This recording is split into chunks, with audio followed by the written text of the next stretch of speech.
What if the secret to having a successful architecture practice lies not in your designs, but in understanding and implementing a simple business framework based on 4 key principles? To learn more about this, stick around for my conversation with Ray Brown on this episode of Architecture Business Club, the weekly podcast for small firm founders who want to build their dream business in architecture and enjoy more freedom, flexibility and fulfillment in what they do. I'm John Clayton, your host. Having spent over 20 years working in architecture, I know how hard it can be to explain your services so people truly understand and value what you do.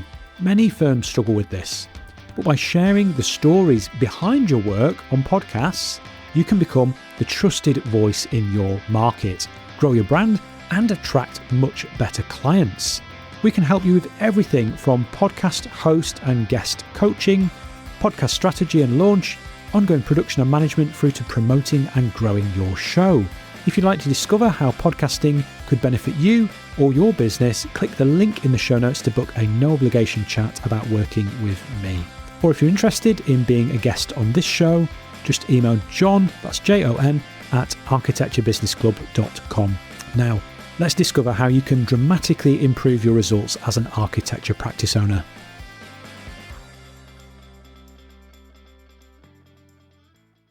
Ray Brown is a business coach and entrepreneur, originally from Scotland and now based in Australia. Ray has coached everyone from startups to top executives of major companies. He's the founder of ArchiBiz, a global company that helps ambitious architects build profitable and sustainable businesses without compromising design standards. Ray is our first returning guest, having featured on episode 31 of the podcast back in May 2024. Since his last appearance on the show, ArchiBiz has launched its business school for architects. You can join the business school for architects for free at school.com/ArchiBiz. Ray, welcome back to Architecture Business Club. Oh, nice to see you, John. I should tell people that school with a K as well, just to be difficult in case they can't find it. But no, thanks for the introduction. It's an absolute pleasure to be back with you. Always enjoy a chat with you. It's your heart's in the right place, and you do some great work in terms of helping architects. Oh, that's very kind of you to say so, Ray. Yeah, it's a pleasure to have you back on the show. Before we dig into the topic that we're going to talk about today, I want to hear about your recent winery trip. You sent me a photo of your recent trip and you were in the sunshine drinking wine. I got very jealous. So can you tell me a little bit more about your day? Yes, there? Absolutely. So we're very fortunate. We've got a place on the Mornington Peninsula, and there are actually 65 vineyards within 30 minutes drive of the house here. And the one we were at was a vineyard called Kerry Greens, Kerri Greens. And you could be in rural France. It's overlooking a valley. They do some wonderful wines, and it's one of our favourite places to drop into and have a glass of wine over the weekend. Oh, that sounds fantastic. I never made it there when I visited Australia. I did go to some vineyards in South America around Mendoza in Argentina, and I did a vineyard cycle tour, and we visited a few different vineyards. I've got to say, I was a little bit wobbly on the bicycle by the end of the day. Could be dangerous. Yeah, I think when you're supposed to spit the wine out, but I wasn't into that. We didn't bother spitting it out, so I think that's why I was a little bit wobbly. Anyhow, we're going to talk today about how you can dramatically improve your results as an architecture practice owner. I'm really excited for this conversation, Ray. We've spoken before about something called the 4 Ps. To begin, can you give us a quick overview of what they are before we dig into each one of those in a bit more detail? Yeah, well, the 4 Ps really are foundational framework that we use. There's a lot of people helping architects, and the theme quite often is around getting more business, marketing, getting out there and publicising your work, that sort of thing. But we're very much business people, and we've realised that to make a really good and sustainable architectural practice, there are 4 areas that you can work on. The practice itself, the projects that you work on, the people that you have in the business, And those three really, in terms of improving a business, are in priority order. The practice as a whole first, the project second, and the people third. And then there's the perception. So the perception of the practice, how you tell the practice story, how you're viewed by the market, how you want to be viewed by the market, and managing that perception rather than let people gain their own perception over time and mark you down in a way that maybe is not how you want to be perceived. Got it. So I guess it's about being intentional, isn't it? Sort of taking ownership of that perception. Yeah, absolutely. And business is not easy. And we find that lots of architects tend to drift into business. They've worked for someone else. They think they would like to have their own practice, which is fantastic. I would encourage anybody to have their own business if they're a mind to do it. But you should do it, as you say, intentionally, and get the basic business skills that will provide a foundation for that, any business, but particularly an architectural business. And unfortunately, there's a little bit of a narrative in architecture that it's good architecture that leads to good business, whereas we would very much say it's the other way around. You build a solid, good business, and that will allow you to do good architecture and be well paid for it. I love that. So it's good business that's laying the foundation for good architecture. Absolutely. Yeah, that's the key. Okay. And maybe if we can run through the 4 Ps, the practice, first of all, you've got an entity here that is, it is a business, and you need to see it as a business. And the business is separate from you, the architect. So the top line is you need to be taking in more money than you're putting out. Okay, that's how you know you've got a sustainable business in the first instance. And then we'll lead on to some other things, which is clarity of vision. This would be top of the list for me. And I find we often ask architects the question, can you show us your drawings for your business or your practice? And they kind of look blank. And then the penny drops and you go, well, we wouldn't build a building without at least giving some thought as to what it looks like in the end. And yet we build a business effectively a few bricks at a time and hope it all works out. And then that vision leads on to a budget. So how we can make money and spend money. And we can plan that in advance and then monitor our progress against that budget, probably for the first year. The vision can be a little bit longer term. Do you want 50 people or 5 people? No, at a basic level, that will make a difference to how you make decisions. And then I think the last piece around the practice is making sure that you allocate time to work on the business as well as in the business. And it may only be an hour a month. We call it a board meeting, and we have the same agenda, same people, same time, same place every month.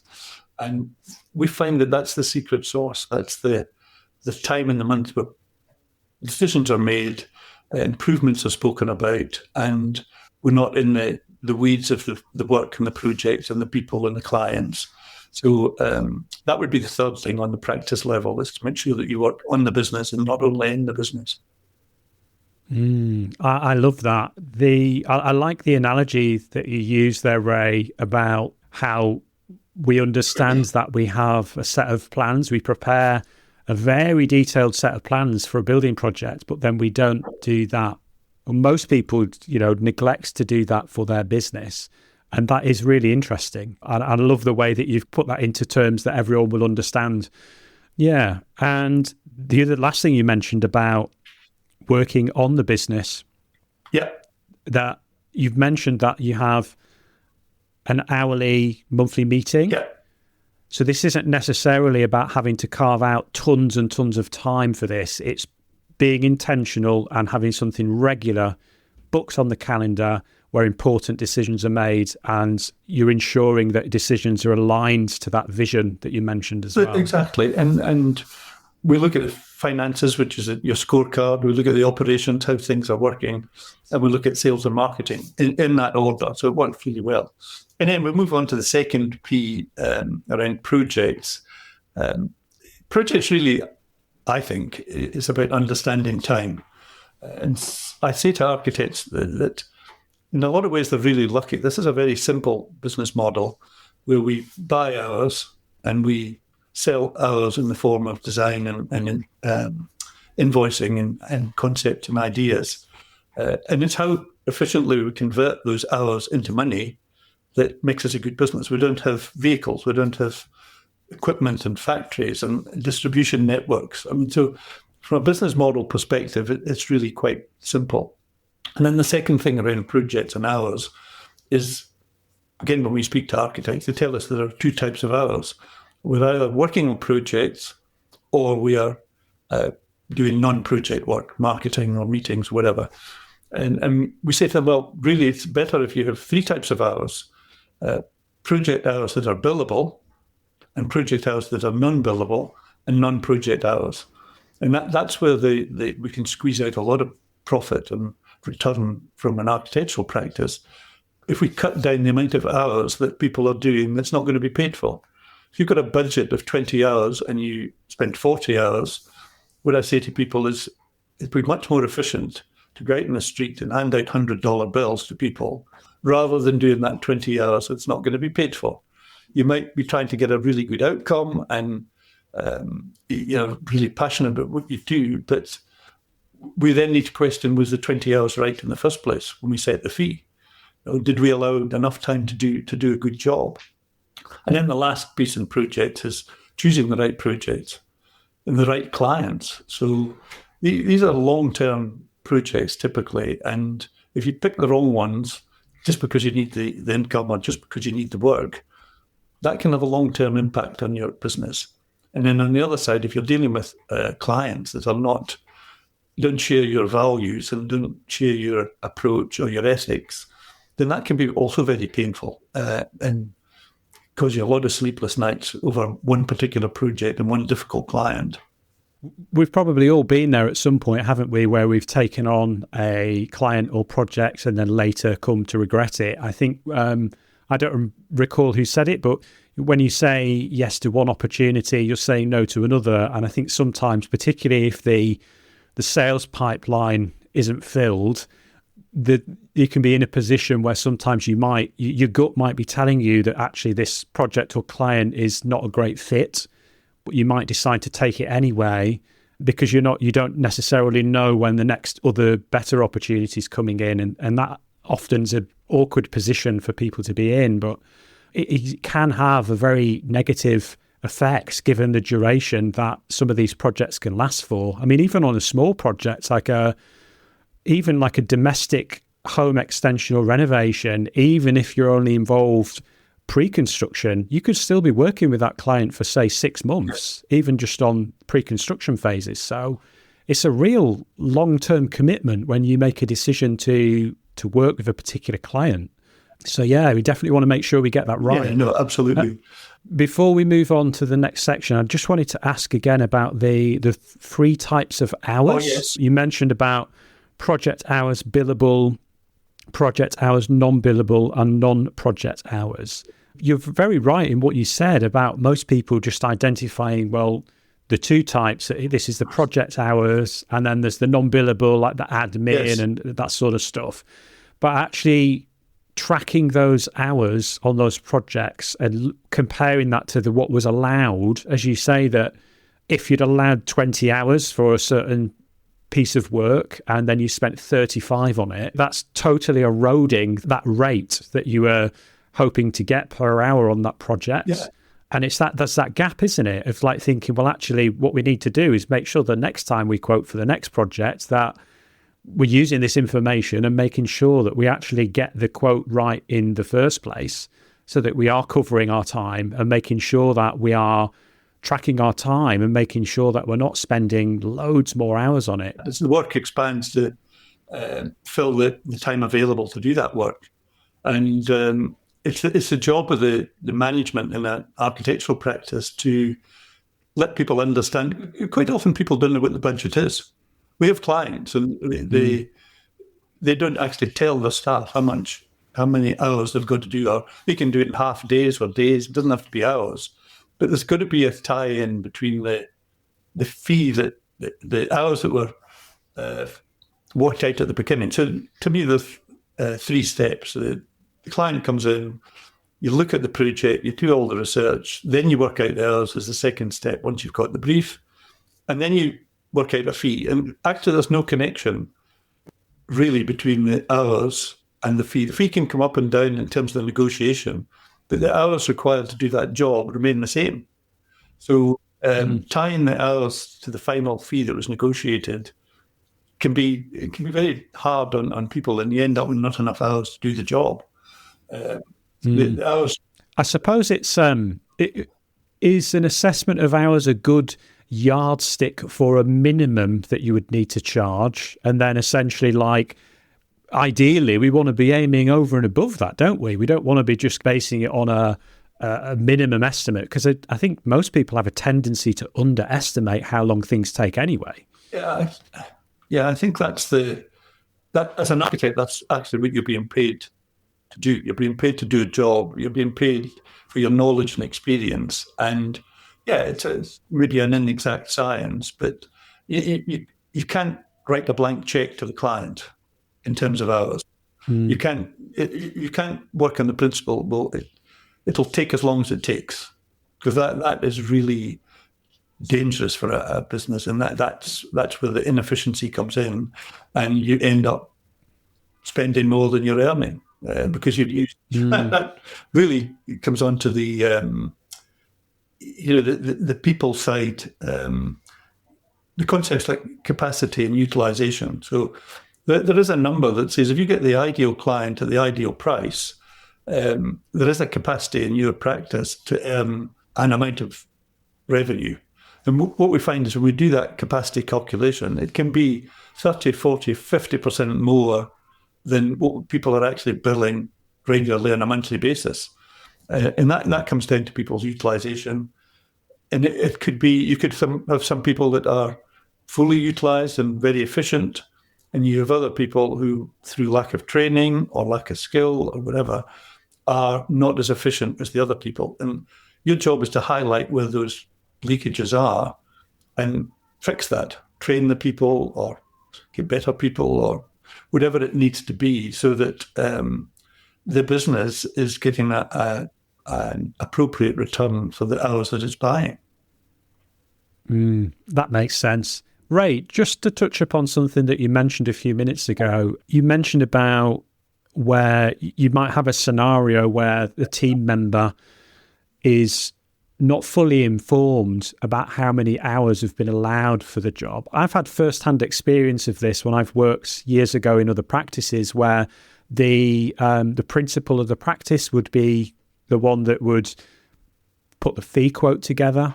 The hours that have been allowed in that for that project were not necessarily communicated to us as the team members, the ones that were actually on the factory floor, if you like, kind of on the shop floor doing the actual drawing and design work, the detailing work. And there was that disconnect. And there was occasions when there was projects that we spent far too many hours on them, but there was a lack of communication amongst the people in the team, because the person that was doing the fee quotes, it was not being communicated to the rest of the design team what was in the job. Yeah. Without going down a rabbit hole with this here, I think the concept that's missed in most architectural practices is the concept of margin, which is the difference between the raw cost of something and the selling price. So if you're selling T-shirts that cost $3 and you sell for 20, you make 17. Unfortunately, in the architectural industry, there's been a real reliance on charge-out rates and spreading overhead things, which is fine, and use charge-out rates to calculate fees. But as a management tool, I would really encourage architects to look at the real I would call contribution from each project, because they can be really very different. And for good reason. If you're doing a job to help your next-door neighbour because you work for a big construction company, fine, but do it knowingly. Know that you're going to make a small margin in that job, whereas the big prestige job that you're doing the other end of the office, it might be a 50% margin or a 70% margin. But in both cases, you need to deliver the margin that was calculated at the time of setting the fee. The difference between the raw cost of labour and the selling price of the product at the end of the day. Got it. Thanks for explaining that, Ray. So let's go back to looking at people, so where people come into the picture in terms of improvements, you did briefly mention about the concepts of utilisation and capacity. Yeah. Well, I think hiring and firing obviously is a big consideration with people. And I think if we stick to the hiring side, in our experience, architects leave it too late. Once we've got the work, we'll hire people. And we describe that as get busy, get help. And that's just not a strategic way to approach hiring people. What happens is you get the wrong people, you don't have time to train them, you don't have time to explain your systems and processes and culture, and those hires can be unproductive to the point of saying this didn't work out, we're going to get rid of the person. So if we go back to the practice needs to make enough profit to build up a reserve of cash so that we can make some investment in people and perhaps take somebody on that's not going to be fully productive for 3 months or 6 months. But then they will be properly productive, properly inducted, and will be a sort of valuable member of the team. And I think taking time to hire strategically is really, really, really important. And the last thing I would mention would be clear job descriptions. So roles and responsibilities is always something that's highlighted to us when we look at architectural practices. Where does my job finish and your job start? And the allocation of roles is done in a very ad hoc way. Who's available? Who's here? Who's not busy? And I think the principle that we like people to try and adopt, it's hard to do it every time, but it should be the lowest cost resource who's competent to deliver the quality the client needs.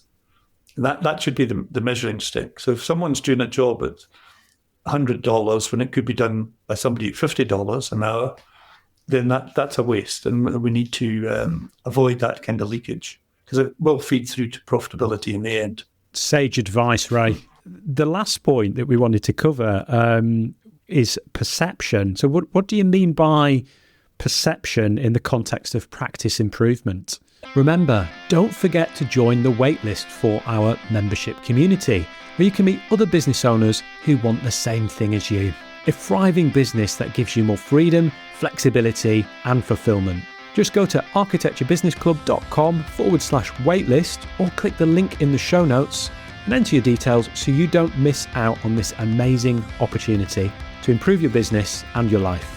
And if you're enjoying the show, then please leave a 5-star review or rating wherever you listen to podcasts. Now back to the show. It's how you're seen by the market. Okay, it's a little bit like brand and one of these concepts where people would love to be the Rolls-Royce of the industry, but if they're perceived as the Suzuki of the industry, then that's the perception. Okay, and much as you would like to be Rolls-Royce, but you can influence this. You can really work on the perception in the market and learn to stand out from the crowd. And what we say to people, it's not about what you do, it's about who you are. How do you show up? And that feeds into the second bit, which is most architects that we come across, they operate in the principle of letting the work speak for itself. Okay. And you open the website and you see these lovely pictures of building upon building upon building. There's no story, there's no emotion, there's no people, there's no smiling faces. And it's almost like they're selling to other architects rather than selling to their target market. And I think if you know your target market, you need to develop marketing collateral and a story about your practice that appeals to that segment of the market. You want people to hear your story and say, they sound like my kind of people. They're the type of people I would like to work on my project. And unfortunately, pictures of buildings don't tell the whole story. Of course, they tell part of the story, but so many practices, the hero picture when you go to the website is a picture of a building, uncluttered by any text or any message, just a building. And I think the last piece is really understanding the selling process. And architects get really, like a lot of people, I'm not a salesperson, and sales tends to be a little bit sleazy and pushy and all those words. But really, you can reframe that as solving someone's problem. Every sale begins with solving someone's problem.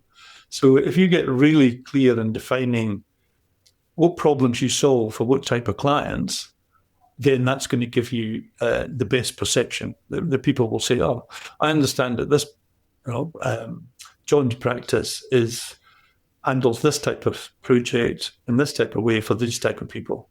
So young couples with 3 children, retirees, can be all sorts of. It's the people who buy your services. So focus on the people, who they are, what makes them different, and what appeals to them. That's the key. If you make something that's appealing to your target market, then those people will show up for you. And if I round this off with the car analogy again, there are not many Rolls-Royce buyers walking into a Suzuki showroom or vice versa. And the reason for that is those brands are really well positioned in the marketplace, and the perception is really clear. They're very expensive, and I get fantastic service. They're much cheaper. I maybe don't get the same quality as Rolls-Royce, but that's all I can afford. Okay, so I'm in the right showroom. Yeah, that's right on the money there, Ray. Actually, just on the subject of money, we touched upon sales there. A lot of people are quite uncomfortable around sales, and they will say that, "Oh, I'm not a salesperson," or all of that. But I think actually, if you can get to a point where there's almost a detachment from it, to have a sort of mindset around serving rather than sales, that you are solving somebody's problem, you're actually helping them. That's the thing, that if you can, and I think this is a particular problem for sole practitioners and micro-sized practices, and creatives generally tend to be very emotionally attached to their work and sort of take it quite personally, like it's kind of some rejection if somebody doesn't want to work with them. But if you can put those neuroses to one side and actually almost park the money thing and just go into those conversations as, look, I'm there to help these people out. If I'm the best fit for them, great. Like, I'm going to pitch how we can work together and tell them all about it. And if we're not the right fit, then we're not going to try and pursue this customer that's the wrong fit for our practice. We're going to direct them somewhere else. We're going to send them from the Rolls-Royce showroom to the Suzuki showroom across the road to that other practice that's a better fit for their needs. But I think that, it's something that a lot of people struggle with, unfortunately. And there was something else you mentioned around people over-relying on their portfolio. That classic artwork speaks for itself. That is the classic architect's website, where you go on and there's all the glossy finished images of the beautiful spaces. And unfortunately, that it's not telling the full story. Like, actually, people want to hear the rest of the story. Like, that finished image is just like the last 10%. What about the stories, the behind the scenes, the stories of the client experience, and the story of why the practice does what they do, like the story behind the work. We did a recent podcast episode specifically about storytelling with a guest called Jude Charles. So if anyone's listening to this now and would like a bit more inspiration on marketing beyond your portfolio, then go and have a listen to that episode and learn a little bit more about how to integrate storytelling. That kind of links nicely to what we've been talking about. Ray, that's been absolutely brilliant. Thanks for walking us through the 4 Ps. I think that's going to be really useful for everyone. Can you tell us a little about the new business school for architects? Yeah, well, we've been in this market for 6 years, and everyone says we don't get taught about business at university, and we've started in business and we feel like a well-meaning amateur and all of those things. And we were going to set up a community on this platform called School, which is relatively new, but is really well funded and is a fantastic platform. If you think of it like Facebook for communities, if you like. So there's a community as a classroom calendar. That's the basic format. So we started off, we're going to have a community, but then we decided, well, why don't we just set up a business school for architects? That's really what people need. We've got lots of material. We've got all the frameworks. We know what works. We've worked with over 100 clients one-on-one all over the world, and we've seen amazing results. So we're going to put all of that knowledge and experience into the business school. And the interesting thing was, I went back to my hotel room. This was only in January this year. when we made the shift from community to a business school. And I find that businessschoolforarchitects.com as a domain name was available, and architectsbusinessschool.com was available as a domain name. Now, what that says is that people have been complaining that there's no business education, but no one's actually picked up the baton and said, well, let's do something about it. In really no disrespect to the leading organisations, but there's a lot of piecemeal things done in the interest of providing business education. But we feel that our 4 Ps of practice, projects, people and perception, we're quite happy to push people onto experts in all of those areas. We are about the holistic business education that as a foundational piece, it's a bit like learning to drive a car. You've started a business, it can be pretty dangerous to your health, your mental health, your physical health, and certainly your financial health. Please get some lessons, because if you don't, you've only got yourself to blame. And I think there's a little bit of something that crept into architecture where it's become all right not to know when it comes to business. And I think that's really, to some extent, negligent. It's not okay not to know about business if you're in business. The information is there, and the business school hopefully will fill that gap that's been there for as long as we've been speaking to architects, and I'm sure you've come across it as well, John. Absolutely, yeah. So no excuses now, guys. You've got the options there to get educated and learn about business, and this goes for any industry. It's not just architecture, is it? That, as you say, as soon as you decide to set up in business, you've got to learn about these things. Otherwise, you're going to learn the hard way. And statistically, a lot of people go out of business, don't they, in the first few years? It's 4 out of 5 businesses don't make it for the first 5 years. But I should say, sitting here speaking like this, sounding as if you've done it right from the beginning. I'd had 3 businesses and I was 38, and I still didn't know the difference between a profit and loss account and a balance sheet. Okay, so I trusted my accountant and all of that stuff, and lots of business people do that. So don't feel bad that you don't know about business, but just change it. Just go and learn some of the basics of the foundational elements of business, and that will stand you in good stead for the next 10 years and save you some sleepless nights and give you a much, much better lifestyle than you will without business education.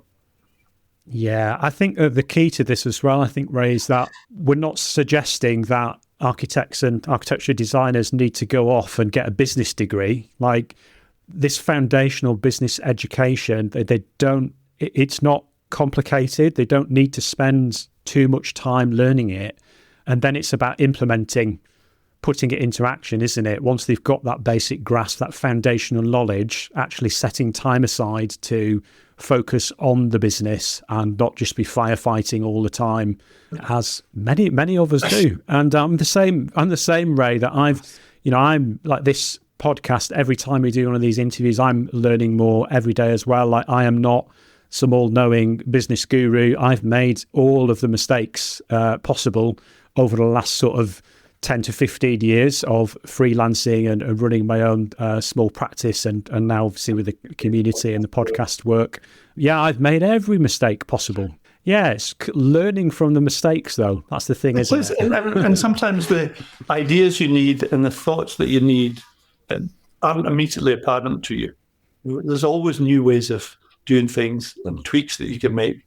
We were looking for an analogy for our business school, and we're working with an educational consultant in America. And what did she come up with? She said, why didn't you tell the story the same as a building? Oh, that's an interesting analogy now. So if you think about it, the site inspection is just having a look at your business as it is now. Strengths and weaknesses.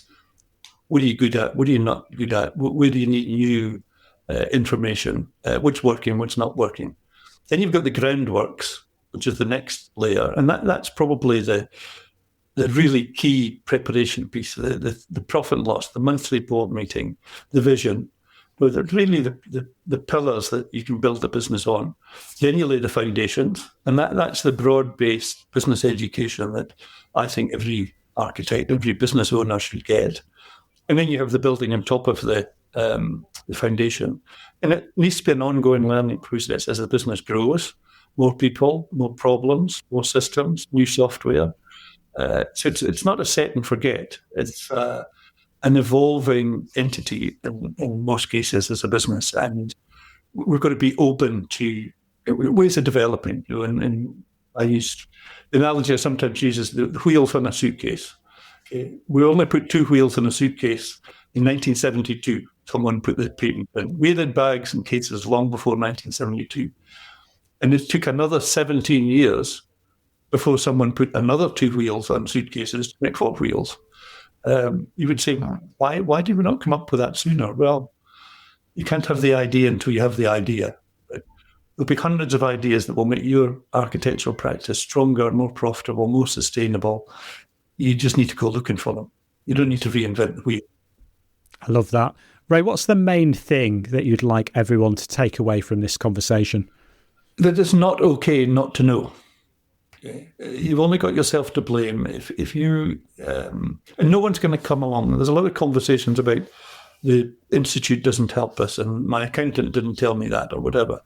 You're accountable. You are the leader of your business, and it's incumbent on you to go and get the business education that you need. You know, we should be absolutely inundated with people approaching us, and we're not. We've a very successful business, but it's not a huge business. I would hope that the Business School for Architects evolves to fill this gap with ideas coming from architects, coming from the needs of our clients. We want to walk the talk and provide what people want, not what we think they need. And that's often a problem in selling, that we give people what they need, not what they want. So we're building very gradually and slowly. I think we've 75 people in the business school at the moment after 3 weeks. And we want those people to communicate with us and say they want more of this and less of that. And why don't we have some content on this piece or that piece? So the opportunity is there to mould this business school the way the industry needs. And we're not architects, so we don't have certainly all the architectural answers, but we do know about business and we do know what works in an architectural practice to create that 15 to 20% net profit after the payment of salaries, which should be your target as an absolute minimum. Not scraping by on 2 and 3% in profit and thinking you're doing well. We've lots of clients. Our average is 15% net profit after salaries. But we have clients making 30% net, okay, because they've got a niche, they sell that into that niche well, and they handle and control the processes within their business so they make the margin that they intended to make when they set the fee in the first place. Oh, that sounds great. I'm really interested to see how the business school evolves in the coming months.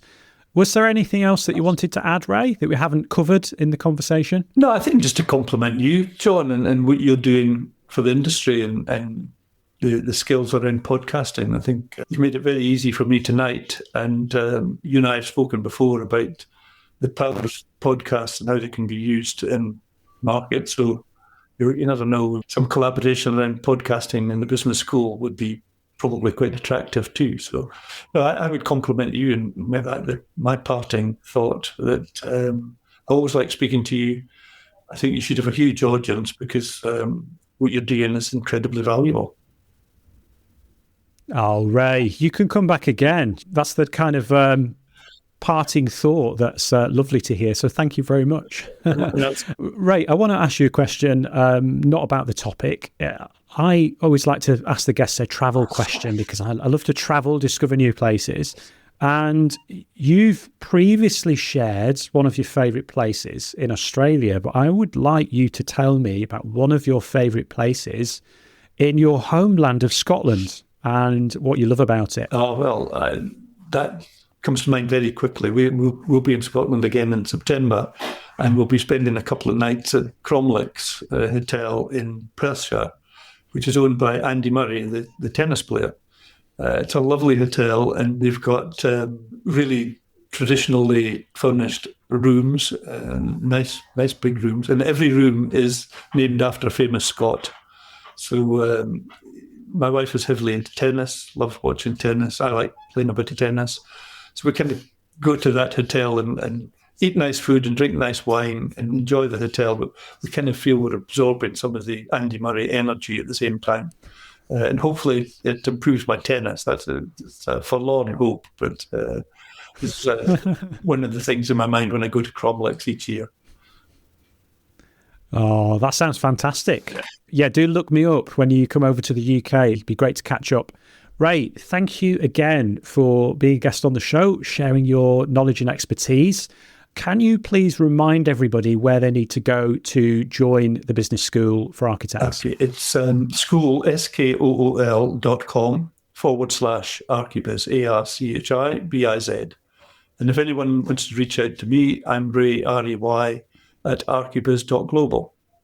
Awesome. Thanks so much, Ray. Absolute pleasure. Thanks, John. Next time, I chat with Hayley Watts to learn how you can create good habits to lead to more success in your business. Thanks so much for listening to this episode of Architecture Business Club. If you liked this episode, think other people might enjoy it, or just want to show your support for the show, then please leave a glowing 5-star review or rating wherever you listen to podcasts. It would mean so much to me and makes it easier for new listeners to discover the show. And if you haven't already done so, don't forget to hit the subscribe button so you never miss another episode. If you want to connect with me, you can do that on most social media platforms. Just search for @Mr. John Clayton. The best place to connect with me online, though, is on LinkedIn. You can find a link to my profile in the show notes.